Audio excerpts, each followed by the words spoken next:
The real world is said to be sometimes depressive.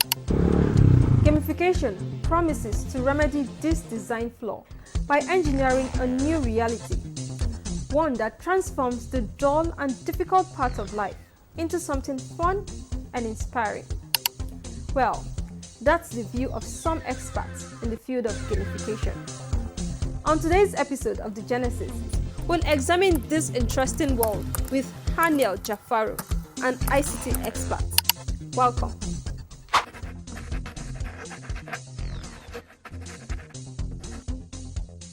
You've likely experienced gamification already, from language learning apps to fitness trackers and social networks. Gamification is the use of game design elements and mechanics in non-game context. Some of those game principles include the badge. When you're playing game, you have to get badges. You acquire points as you're playing game. So those principles that have been embedded into game systems, moving them and applying those same principles into a non-game system. That's the process of, or that's the concept of gamification. The concept of gamification has its roots in the early 2000s. But the term itself was first coined by Nick Perlin, a British computer programmer and consultant, in 2002. Today, gamification is seen as a revolutionary tool for transforming education, work, health, and other numerous aspects of life.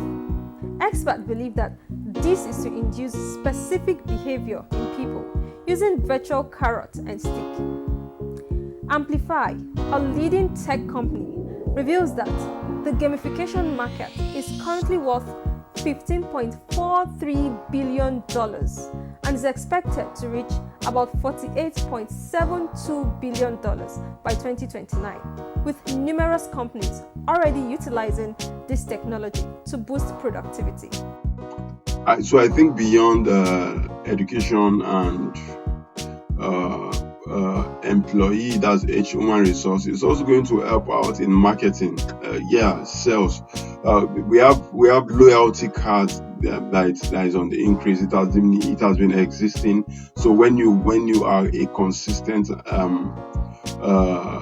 a regular customer of a particular product, the gamification principle can also be embedded into that product. So as you buy that product, you get a point. Recently, I took my kids out, and as they went to this game store, and the more games they play and they earn points, and the more points that they earn, that point is stored in their card, and because of that, they would want to come back again, because they want you. Once you are able to get to a particular point, you can use the points to buy a particular toy.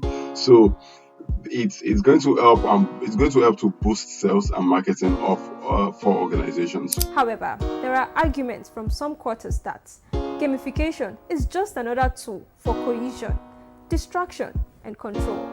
It can become a distraction if not properly structured. But once one is able to, the inability for one to determine when it becomes a distraction is a huge concern. The another challenge we need to take note, as long as the gamification system or technology is concerned, is the fact that it is short-lived. Another challenge is the fact that